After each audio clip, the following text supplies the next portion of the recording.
Show me the money.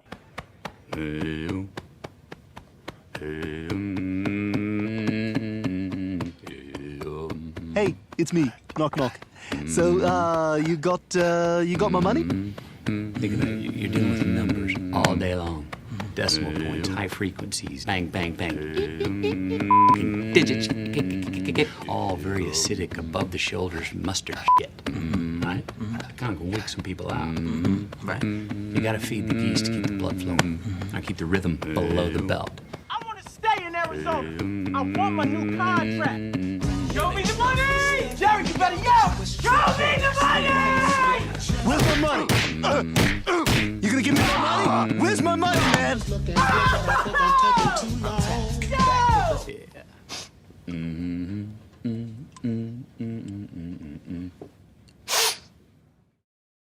Welcome back to Cap Strapped. I'm Max Dean, and you can find me on Twitter at PanAmFootball. Today we are going to be talking about the Dak Prescott contract that he signed a week or two ago, right before the start of free agency.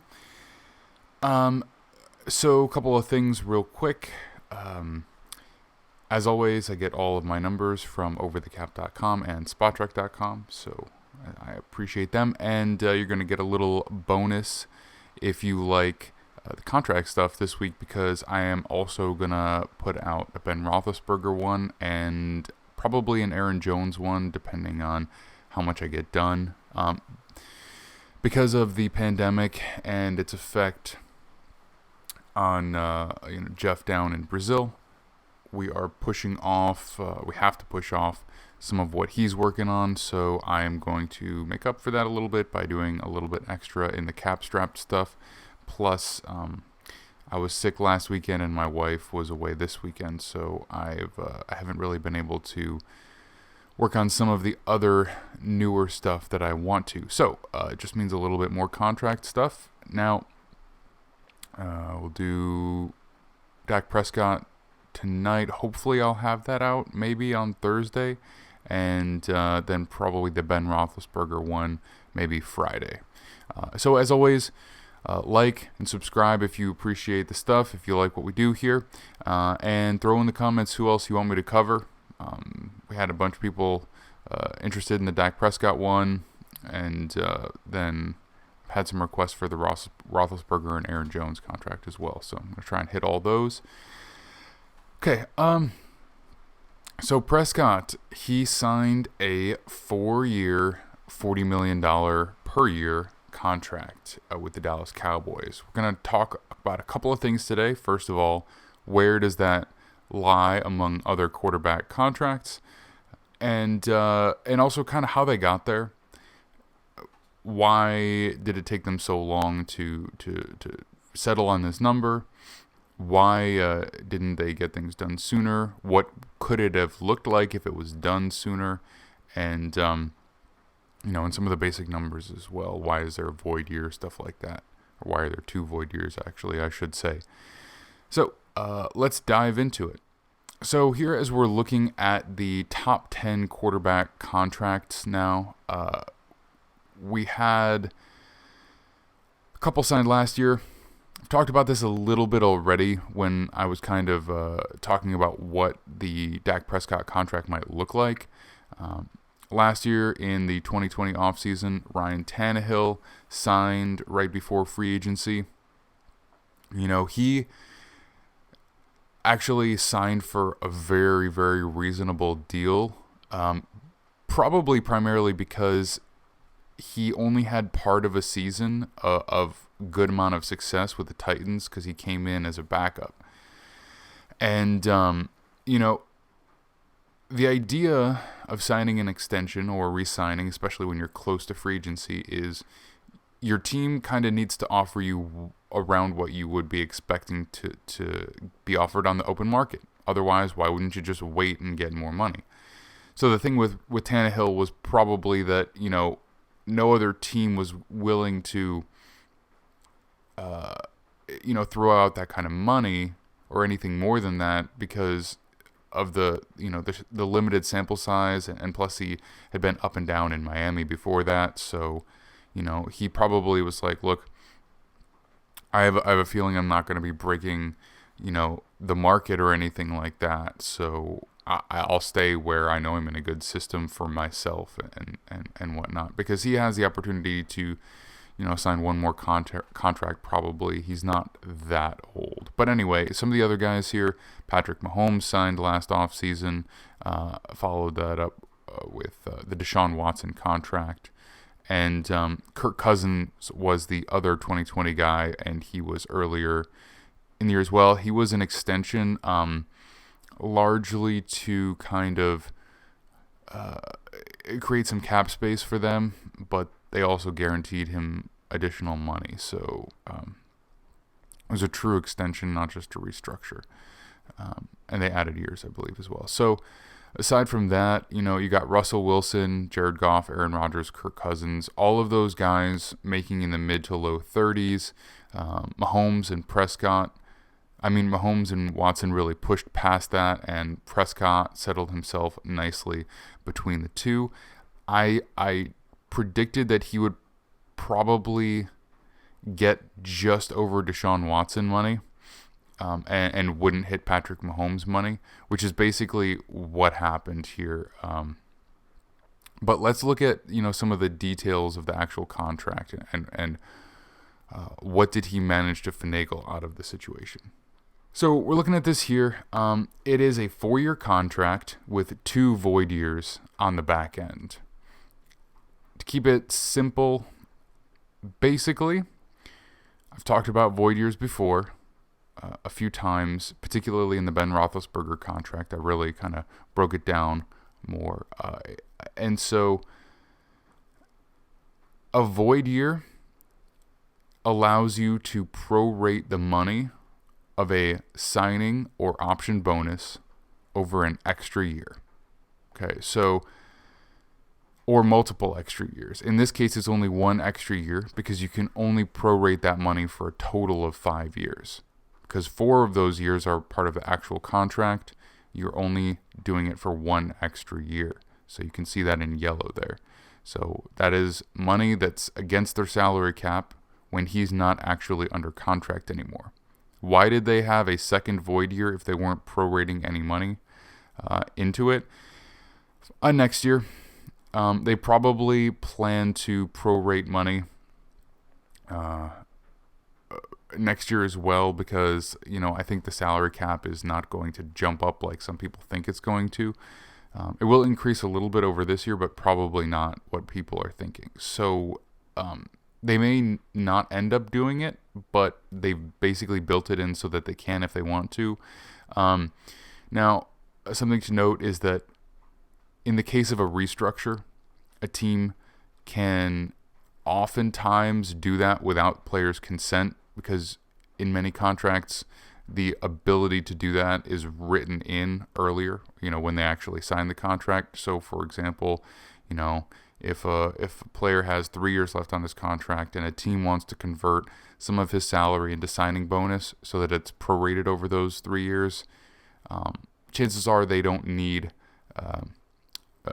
to get the player's permission for that. Nowadays, it's written into like many, if not most, contracts. However, if you're adding void years, that's actually it requires the player to sign a new contract. So even if they're not changing the amount of money that he's receiving, the fact that he has to add void years, it means the player has to sign a new contract.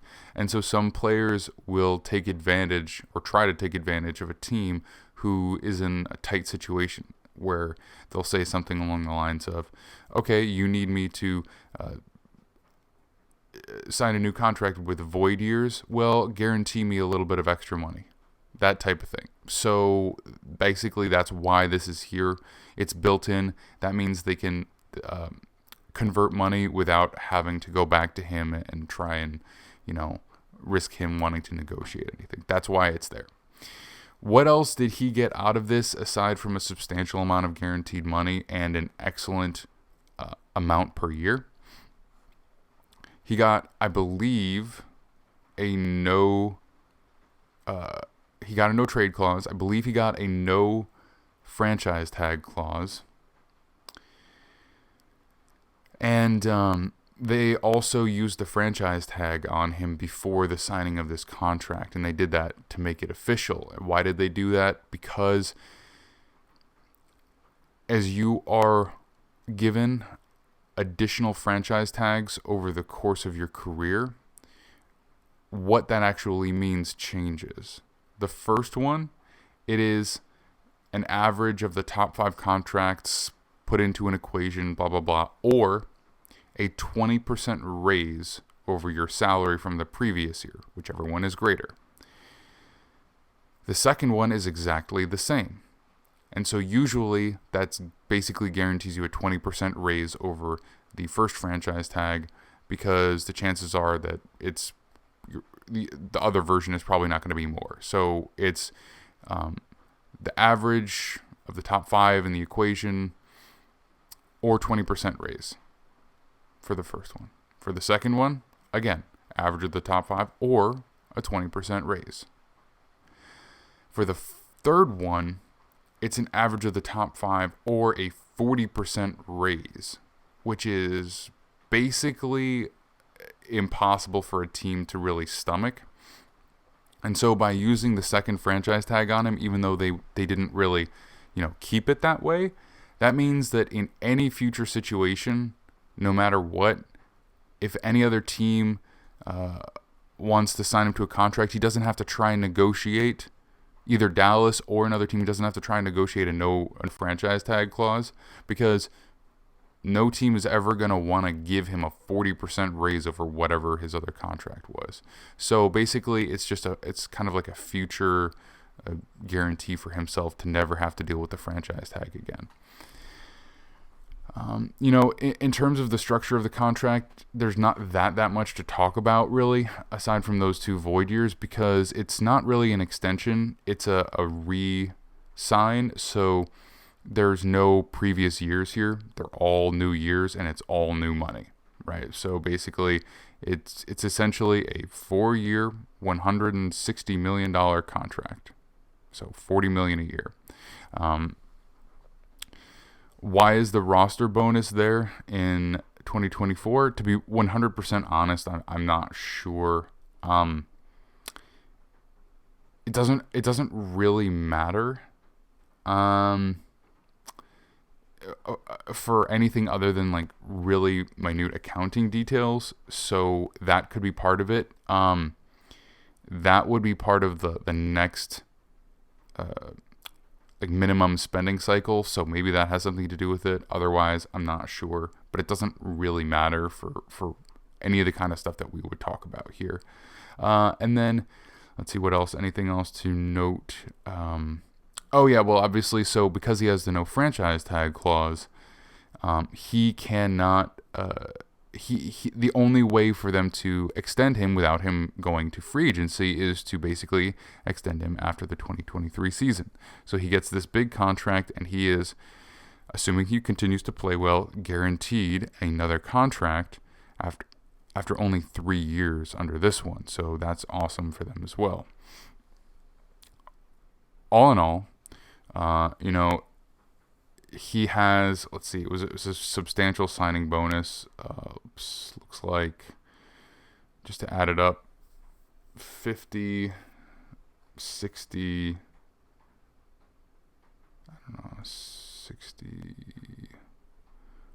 1, 2, 3, 4, 5, 9,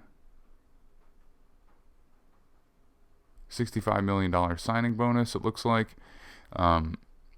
Plus $9 million in base salary this year. So that's a huge number for year one. That's awesome for him. So 65 plus 9. So I guess that's like $74 million in the first year. Now, technically, he probably won't get all that in the first year because of the way that things are spaced out. But that's great for him. And then an additional $20 million the next year after that. So in the first 2 years, he's looking at $94 million, I think. If my math is off by $1 million or something here or there, I'm just tired. It's 3:30 in the morning right now. And so, great job by his agent Great job by Dak as well.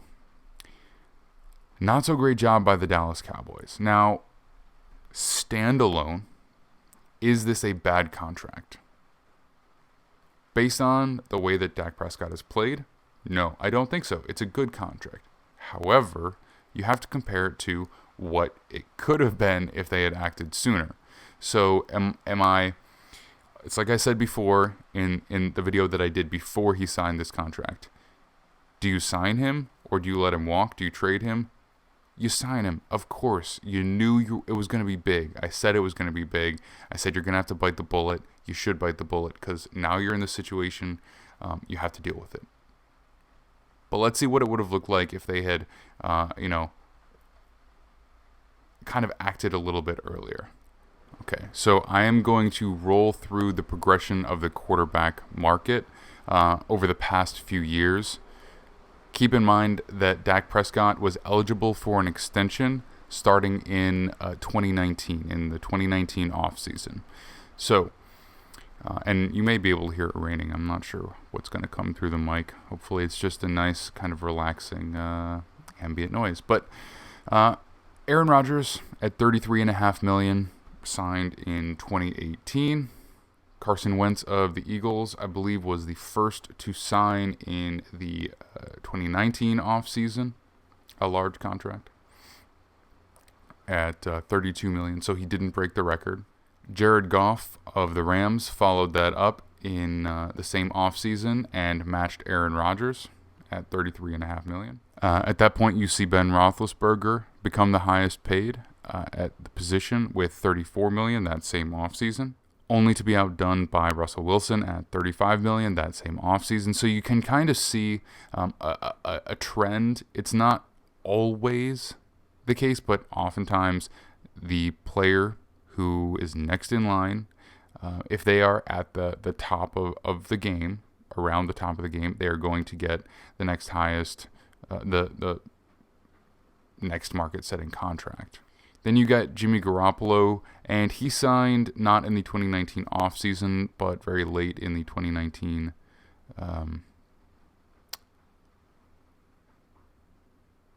or did he sign before? He signed in 2019, I know that much. I can't remember if it was before most of these guys or after most of these guys. Anyway, it doesn't matter. The point is, he may have been really early in 2019, actually. I don't remember. But anyway, I digress. Then you got Kirk Cousins coming in at $33 million in 2020. And then the big one, Patrick Mahomes at $45 million per year in 2020.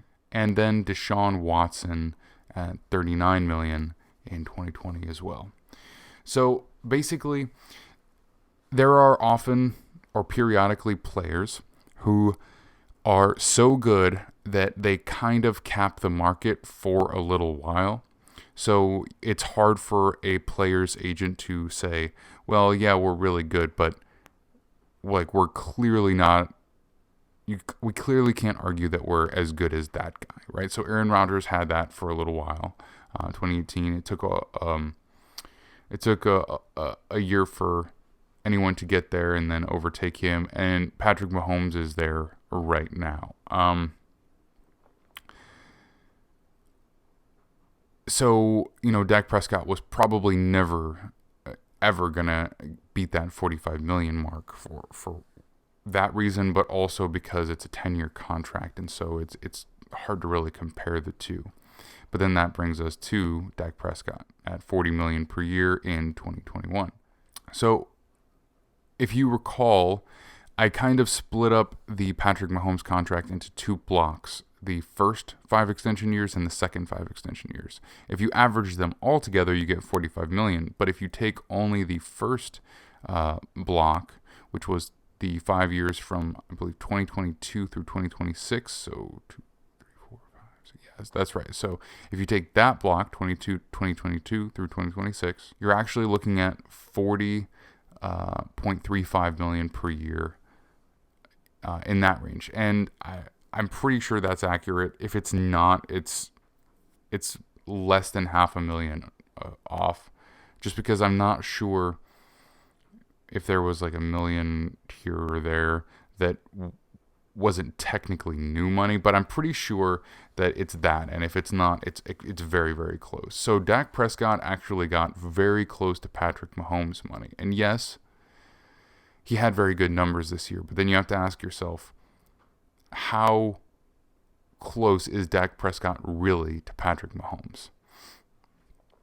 How much could you have saved yourself by doing this earlier? You know, back in 2019, before all these guys started getting contracts, you know, before Carson Wentz, before Goff, before Ben Roethlisberger, before Wilson, before Cousins, before Mahomes, before Watson, before these guys all set the market, before you could finally get this deal done, and you're basically at Patrick Mahomes' money,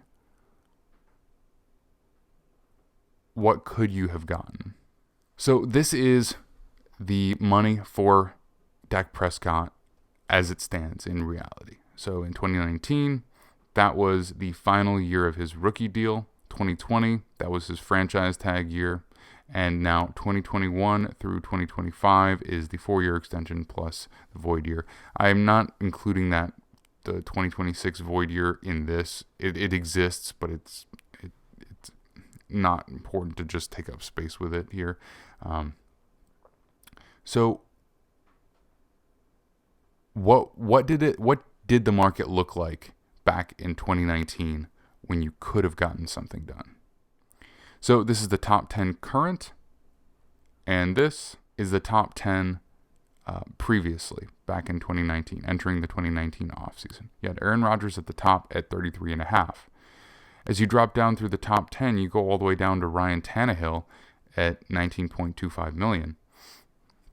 And you can see that, you know, entering 2019, you still had a contract from 2015 in the top 10, so that's 4 years old at that point. 15, 16, 17, 18. Yeah, 4 years old at that point. Yeah, I'm tired. And now you have a contract from 2018 in the top 10, but that's only 3 years old, right? And so the more we get these guys signing new contracts, the quicker they're going to be bumped out. You know, and there was only one 2018 in the top 10, whereas if you're looking at here, there are 1, 2, 3 2015s in the top 10. So basically, just that, it's a little thing that tells you that the rate at which the quarterback market is increasing is more so than it was back at this time. You know, what could Dak Prescott what could he have asked for? What could he have gotten? Well, he wasn't really looked at as the same kind of elite player that he is now. So probably he would not have broken the Aaron Rodgers mark there, in kind of the same way that he would not have broken the Patrick Mahomes mark now. But he probably would have gotten close. You know, we're looking back a few years now, but if I remember right, I think there was a lot of speculation that he could have been looking for around $32 million per year. And everyone was like, oh, Dak Prescott's not worth $32 million a year. Well, yeah, he is, because he's a quarterback and he's a good one. And, you know, you got Cousins hitting the open market, getting 28. If Prescott hit the open market, same thing would have happened. He would have gotten that big money. You know, I think people got a little bit wrapped up in the idea that Drew Brees, Ben Roethlisberger, Phillip Rivers, Tom Brady, they're all making 25 or less. But that's just not the way the market works. You know, you can't look at those guys. They had older deals, and the market continues to grow. So let's see what it would have looked like compared to this if they had gotten a $32 million per year contract done with him in the 2019 offseason before all these other guys signed, increasing the market. So this is what he has, and let's give an example of what it would have looked like at a $32 million per year, 5-year extension, right? So the years are basically the same, because it's a 4-year contract right now, plus the franchise tag. So if they had done this back then, 5-year extension, it also runs through 2024. Just remember that the previously existing money from 2019 is still integrated into this. Now, I don't want you to get totally stuck on the exact number in the base salary versus, in this year versus this year, and the exactly what the prorated bonus is, and exactly what the cap hit is in any specific year, because it's just an example of how nicely and evenly you can space this out compared to what you ended up with. Okay, so you look at these cap hits comparatively. Yeah, you raised the cap hit a little bit in 2019 versus what it would have been. Okay, you have your cap hit basically almost equivalent to what the franchise tag ended up being. And then, going forward, you have a much, much better situation. In 2021, 2022, 2023, 2024, you have all these cap hits that are right around 30 million. And then if you look at what they have, going forward, you're looking at 33.2, 44.2, 47.2, because you just, to keep it realistic now, you have to keep pushing off into the future. And so this would have looked really big at the time, but you have to realize that with quarterback contracts, they're only going to go up in the future. And so this is a shout out for everyone out there who's like, if you're a Bills fan, let's wait on Josh Allen. You don't have to do it this year. That's too much money for a quarterback. If he plays like he did this year, it's only going to go up. The same is true for Lamar Jackson. And the same is true for Baker Mayfield, Why wait on Baker Mayfield? Maybe because you're worried that he's not going to play as well. But you've just got to be careful, because it's probably only going to go up. So if you look at this, somebody might say, well, hey, they have to have higher cap hits in 2022, 3, 4, plus that void year because the cap went down this year, and they would have had to account for that. Well, that's pretty easy to account for, right? Because so I gave him a $20 million signing bonus in this hypothetical contract. So,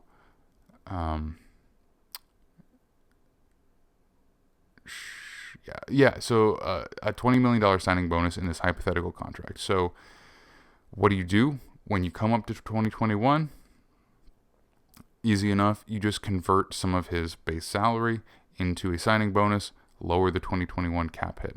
So, for example, let's do, if you want to get it pretty close to what it ended up being in real life, if you want to get it down to around 22 million, something like that,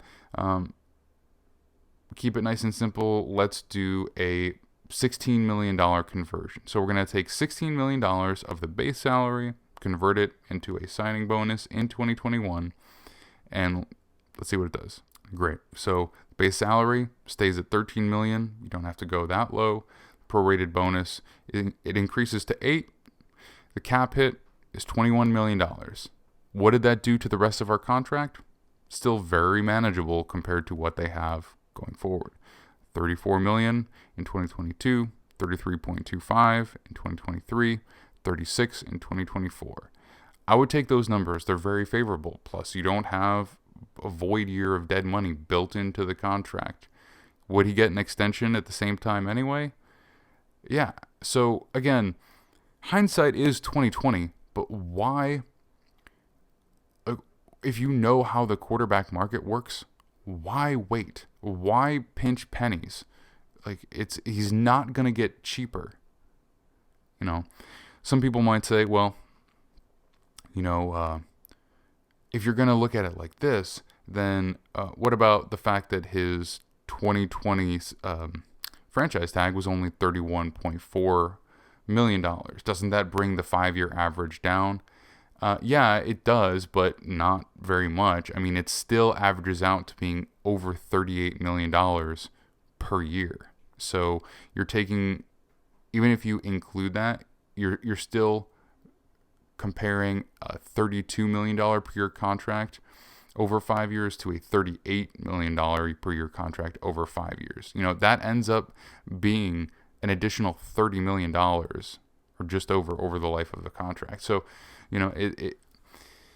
they may have sold it to themselves a little bit like that as the Cowboys, like, well, we got him under the franchise tag for that year, so it's a little bit lower than 40. But again, it's not about being like, we got him under 40. It's about comparing it to what you could have done if you just, were proactive with the situation. So, to sum things up, it's not a bad contract based on the situation that they finally got themselves into. Some of the clauses, the giving into put the franchise tag on him for the second time, and the no franchise tag clause and the no trade tag clause. Yeah, those are, not things that you want to have to give in, but frankly, when you have a franchise quarterback, those are often the types of things you have to give up anyway, so I'm not going to dwell too much on that.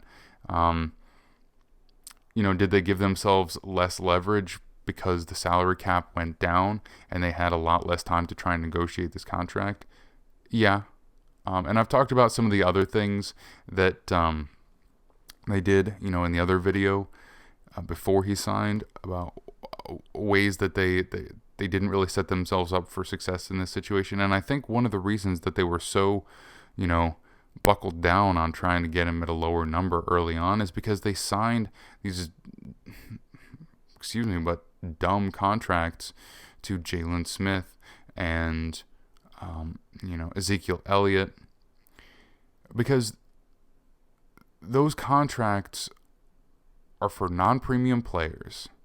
You can't just keep everybody, despite the fact that you want to. And the Zeke Elliott was just a bad move. It was just a bad move. It really was. No one else was going to give him that contract. I promise you that. The running back market has shown that it's not that lucrative once you actually hit free agency. And so a lot of the biggest deals are players who are signing with their own team, but their own team should be realizing that you're only offering them that contract, in theory, because it's what they get on the open market and you want to lock them down. If they're not getting that on the open market, suck it up, let them walk, let them see what's out there. I mean, that's kind of what happened with Aaron Jones, but we'll talk about that a little bit later. I know it looks like a big contract, but it's not quite as big as it is made out to be. But anyway, so that's the Dak Prescott breakdown. If you have any other questions, just let me know. But this is why being proactive helps. And yeah, you might want to duke it out with any other position besides quarterback. With quarterback, just don't do it. Just don't do it. That's my advice to anybody out there who has a young quarterback coming up for extension. Just, don't just give him everything, but get it done. Because it's not going to get easier and it's not going to get cheaper. Guys, thank you so much. Again, find me on Twitter @PanAmFootball and subscribe if you like the content. We'll be doing lots more.